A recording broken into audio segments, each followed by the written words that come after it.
Bienvenue sur Stars et Secrets, la chaîne dédiée aux vies cachées des légendes du spectacle qui ont captivé le monde entier. Aujourd'hui, nous nous immergeons dans l'histoire fascinante et souvent tragique de Mireille Mathieu, cette voix française iconique qui a vendu plus de 122 millions de disques et chanté en 11 langues.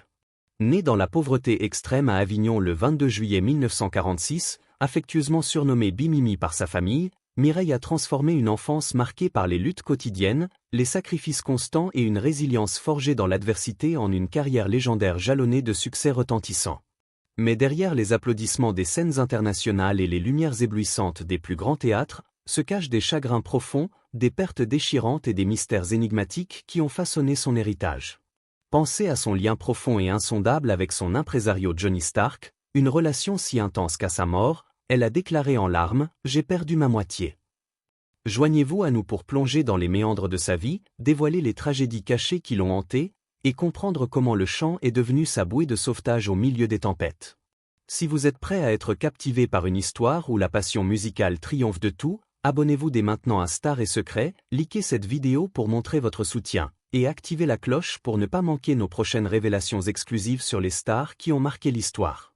Dès les premiers instants de sa vie, Mireille Mathieu dégageait une passion irrésistible pour le chant, comme si les notes étaient inscrites dans son ADN. Née dans la petite ville d'Avignon, en Provence, elle était l'aînée d'une famille nombreuse de 14 enfants, où chaque jour était une bataille pour la survie.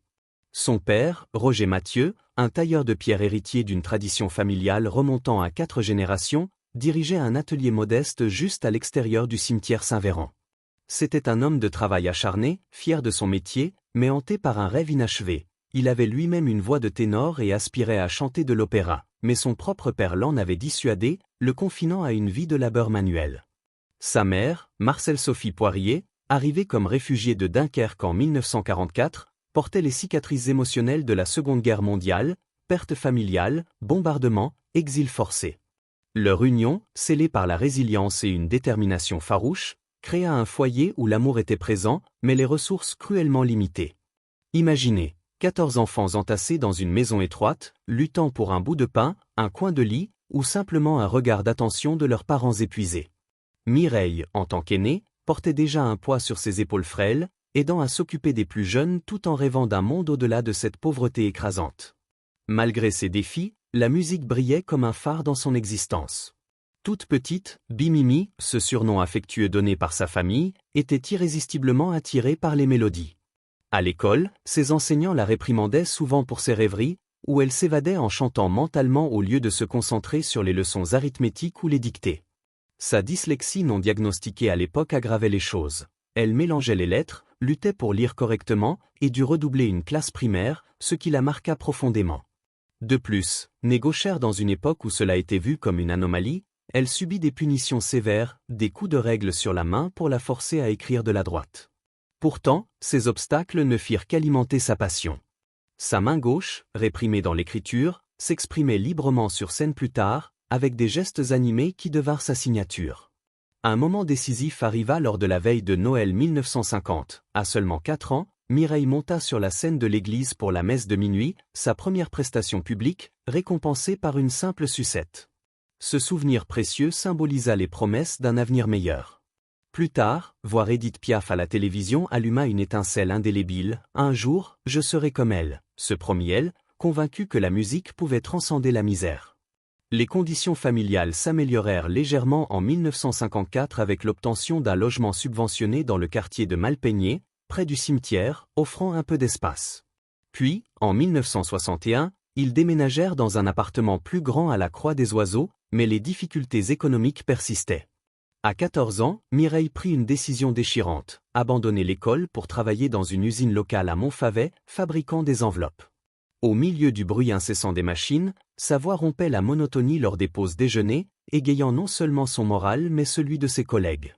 Sa sœur Monique la rejoignit bientôt, et ensemble, elles enduraient des trajets épuisants à vélo, achetés à crédit, luttant contre les rafales violentes du Mistral provençal. Quand l'usine ferma, elles trouvèrent un emploi comme animatrice dans un camp d'été, où le destin frappa sous la forme d'une lecture de tarot par une vieille gitane. « Ton chemin croisera celui de roi et de reine », prédit-elle. Bien que fantastique, cette prophétie alluma une étincelle d'espoir en Mireille, l'incitant à persévérer. Sa foi catholique, inculquée par sa grand-mère paternelle Germaine, lui apportait un réconfort constant. Elle choisit Sainte Rita, patronne des causes désespérées, comme guide spirituel. Avant chaque représentation future, elle tracerait un signe de croix discret, un geste qui renforçait son courage et la connectait à une puissance supérieure. À 13 ans, elle quitta définitivement la salle de classe. À 16 ans, elle fut acclamée comme la seconde Édith Piaf. La carrière de Mireille témoigne du pouvoir transformateur de la détermination et de la musique. Dans l'usine, un univers de discipline rigide et de travail harassant, son talent inné se fit entendre pour la première fois, émergeant au-dessus du bourdonnement des machines comme un phare indubitable annonçant son destin. À peine 2 ans après avoir quitté l'école, elle fit son entrée sous les projecteurs locaux en participant au concours régional On chante dans mon quartier à Avignon. La scène était modeste, un unique projecteur, un piano partagé, un petit groupe, mais le public fut frappé par la puissance brute de sa voix, décrite comme portant le son d'un océan entier. Malgré sa petite taille de 1,53 m et les difficultés de la vie ouvrière, son allure saisissante et sa beauté unique laissèrent une empreinte indélébile. À 16 ans, les juges lui décernèrent à l'unanimité le surnom de la Nouvelle Môme, hommage à la légendaire Édith Piaf, la plus grande chanteuse française du XXe siècle. Ce titre allait au-delà d'une simple reconnaissance vocale, il saluait la flamme passionnée qui brûlait en elle, annonçant un héritage destiné à dépasser les attentes locales. Le lendemain, un tournant majeur se produisit lorsque son père signa un contrat extraordinairement avantageux. Dans ce qui ressemblait à un conte de fées moderne, sa vie se transforma du jour au lendemain, passant de la routine de l'usine à l'univers éblouissant des spectacles, des enregistrements et de l'attention médiatique.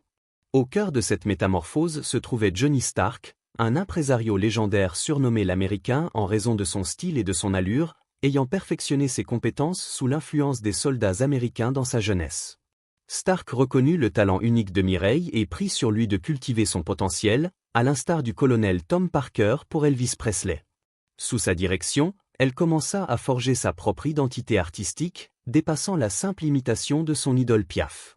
L'influence de Stark fut décisive. Lorsque Mireille participa de nouveau au concours annuel, malgré une scène de seulement 6 mètres carrés partagée avec un piano et un petit ensemble, l'événement réunit un public jeune et dynamique, ainsi que des repéreurs de talents avides de nouvelles étoiles.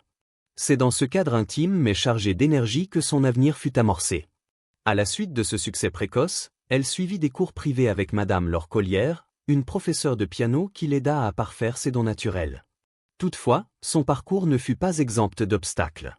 En 1962, son choix d'interpréter des chansons d'amour jugées trop matures pour son âge lui fit perdre face à Michel Thor, et en 1963, son interprétation de l'hymne à l'amour de Piaf ne lui permit pas la victoire.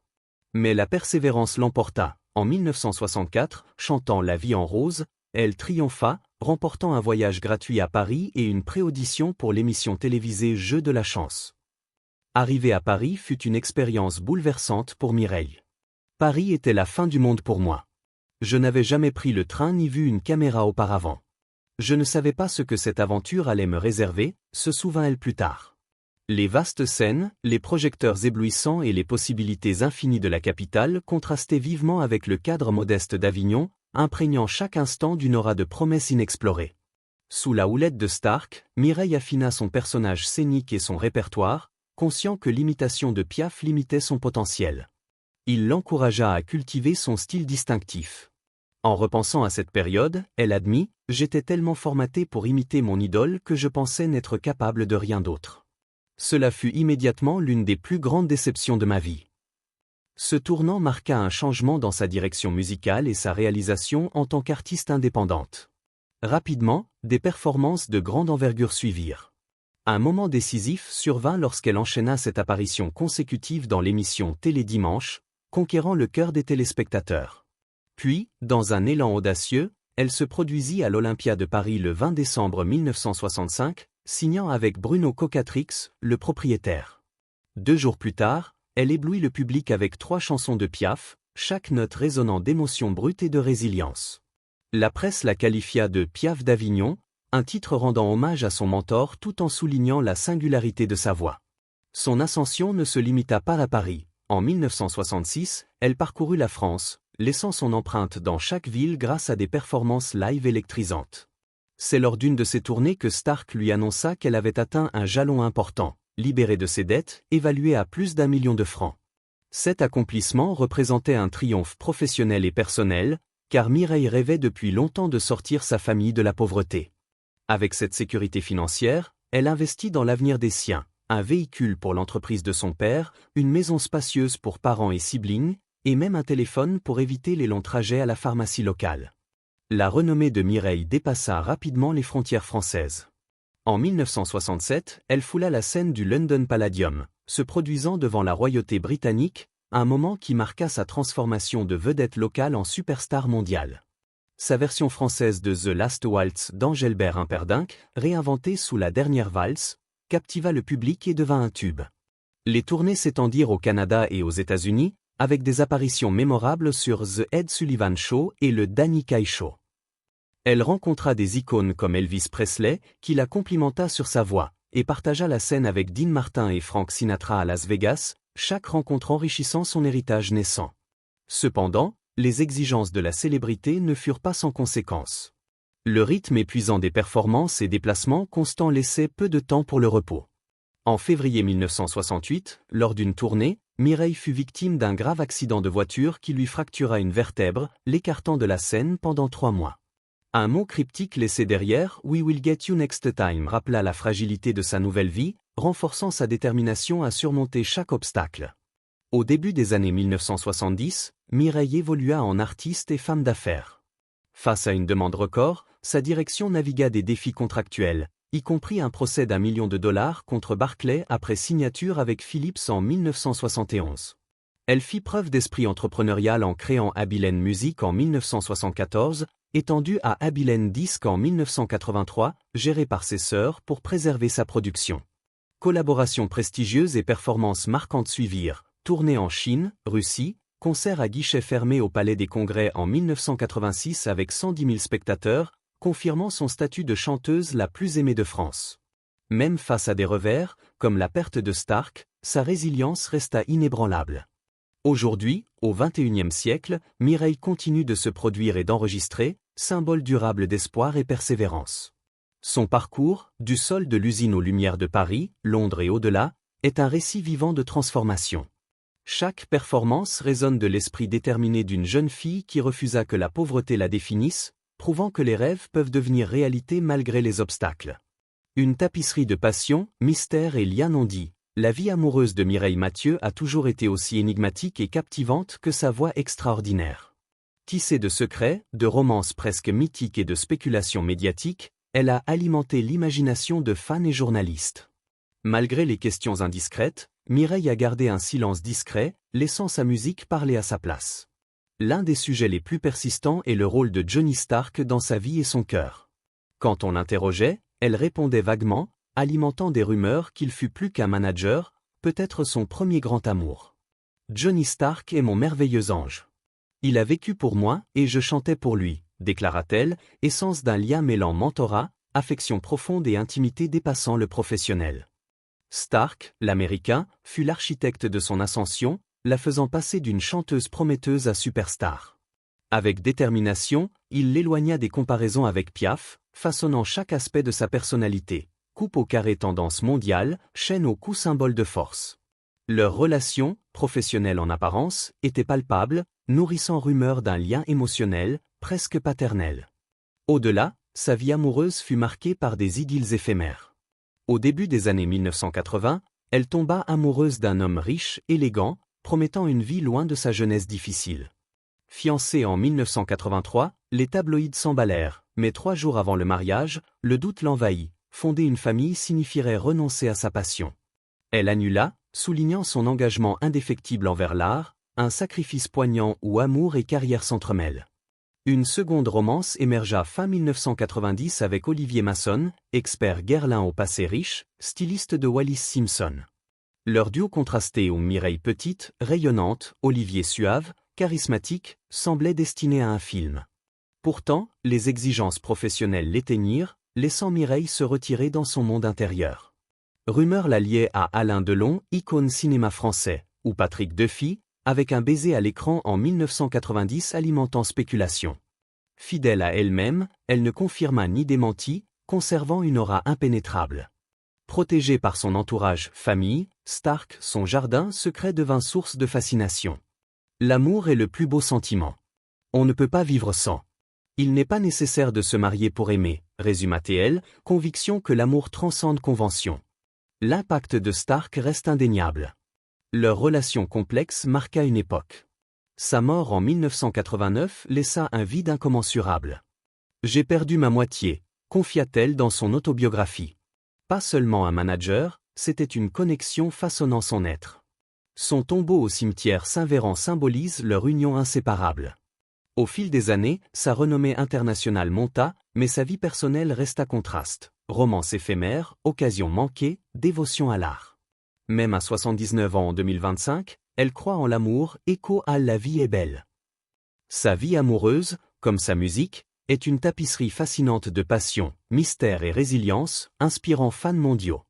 Comme nous l'avons vu, Mireille, aujourd'hui plus de 70 ans, a connu sommets extraordinaires et creux déchirants, marqués par son lien avec Stark. Sa perte l'a-t-elle empêché d'ouvrir son cœur? Y a-t-il espoir pour nouveau départ? Si cette exploration vous a touché, likez la vidéo, partagez-la avec vos amis passionnés d'histoires vraies, et commentez vos impressions pour enrichir la discussion sur Stars et Secrets. Pour approfondir, revenons à son enfance avec plus de détails. Avignon des années 1940 était une ville pittoresque mais dure pour les pauvres. La famille Mathieu vivait dans une maison exiguë où les enfants dormaient à plusieurs par lit, partageant repas frugaux de soupe et pain. Roger, le père, travaillait de l'aube au crépuscule, taillant pierre pour tombe, un métier ironique près du cimetière. Il chantait souvent avec Mireille, des airs d'opéra comme Né Saint-Dormin, transmettant sa passion refoulée. Marcel Sophie, la mère, gérait le foyer avec fermeté, cousant vêtements rapiécés, cuisinant avec peu. Mireille, aînée, aidait aux tâches, laver linge au lavoir, garder siblings. Parmi les 13 frères et sœurs, Monique l'approche, Christiane gérante future, rivalité et affection se mêlaient. La dyslexie de Mireille la isolait. À l'école, moquerie pour ses erreurs de lecture, comme inverser mot. Les punitions pour gaucherie laissaient marque physique et émotionnelle, mais elle canalisait cela en gestes expressifs sur scène. À l'usine de Montfavet, l'air était lourd de poussière papier, machine cliquetante. Mireille, à 14 ans, pliait enveloppe 10 heures par jour, main calleuse. Pendant pause, elle chantait « Je ne regrette rien » ou « 1000 heures de Piaf », collègues applaudissant, oubliant fatigue. Un contremaître l'encouragea, « Tu as un don, petite ». Avec Monique, trajet vélo était épreuve, Mistral fouettant visage, pluie trempant vêtements. Au camp d'été, jeux enfants masquaient leur pauvreté. La gitane, avec cartes usées, prédit gloire, tu chanteras pour roi, mais paye prix solitude. Cela hantait Mireille, mélange excitation et peur. Sa foi était encre. Grand-mère Germaine racontait vie saint Rita miracle pour désespérer. Mireille priait nightly, crucifix au mur. Superstition plus tard, éviter vert, numéro 13, mais secret gardé. Début carrière, concours 1962, nervosité palpable. Scène éclairée faiblement, Mireille en robe simple, voix tremblante sur les cloches de Lisbonne. Perte, larmes, mais détermination. 1963, l'hymne à l'amour, juge critique maturité. 1964, la vie en rose, victoire euphorique, foule acclamant. Voyage Paris, train premier, excitation mêlée peur. Accent moqué, dyslexia lapsus hilarant mais embarrassant. Rencontre Stark 1965, gala Enrico Macias. Il, charismatique, signe contrat. Formation rigoureuse, leçon chant, diction, présence. Tu n'es pas Piaf, sois Mireille, insistait-il. Déception initiale, mais croissance. Succès 1965, jeu de la chance, TIE Georgette Lemaire, victoire semaine suivante. Olympia décembre, 3 chansons Piaf, ovation. Presse, nouvelle étoile naît. Album 1966 en direct de l'Olympia, It's mon credo, viens dans ma rue. Barclay 40% marché pop français. Tournée exhaustive, dette effacée, richesse soudaine. Achat famille, joie père véhicule, mère téléphone, sibling maison grande. International 1967, Palladium Londres, Reine Elisabeth II applaudissant. La dernière valse Chartukey. Canada, US, Sullivan Show, ovation. Rencontre Elvis, Your voice is powerful, dit-il. Vegas Sinatra, Martin, duos improvisés, rire backstage. Accident 1968, voiture crachée route pluvieuse, vertèbres fracturées, douleur atroce. Hôpital 3 mois, mots menaçants, paranoïa, garde renforcée. Récupération lente, retour scène triomphale. Années 70, Allemagne succès immense, brin composition. Acropolis adieu, millions vendus. France, pardonne-moi ce caprice d'enfant, une histoire d'amour. Procès Barclay 1971, Victoire Philips. Entrepreneur, Abilène Musique 1974, contrôle créatif. Tournée Mexico, Japon. Années 80, Carnegie Hall, Chine 1986 acclamé, URSS 1987 Armée rouge. Duo de filles Together We Are Strong. ABBA adaptation. 1990 album espagnol Embrujo, hommage Piaf 1993. Olympia 1998, Légion d'honneur 1999. Vie amoureuse détaillée, rumeur de long, chimie-film. Deux filles baisées 1990, presse spéculant liaison. Fiancé 1983, homme riche, dîner romantique, mais annulation peur maternité vs carrière. Maçon 1990 dîner Paris, voyage, fin exigence. Rumeur sexualité, certains médias spéculent orientation, mais Mireille focalisée art, démentant. Amour sans mariage possible. Perte Stark 1989, crise cardiaque, Mireille effondrée. Autobiographie larmes. Tombe Avignon, visites annuelles. Héritage 2025, à 79 ans, concert récent, voix intacte. Influence, jeune chanteur imite style. Comparaison Piaf moderne, comme Adèle voix puissante. Analyse, résilience enfance clé succès. Musique thérapie tragédie. Mystère amour ajoute aura. Pour plus, abonnez-vous Star et Secret, commentez si Perte Stark transforma sa vie amoureuse, likez, partagez.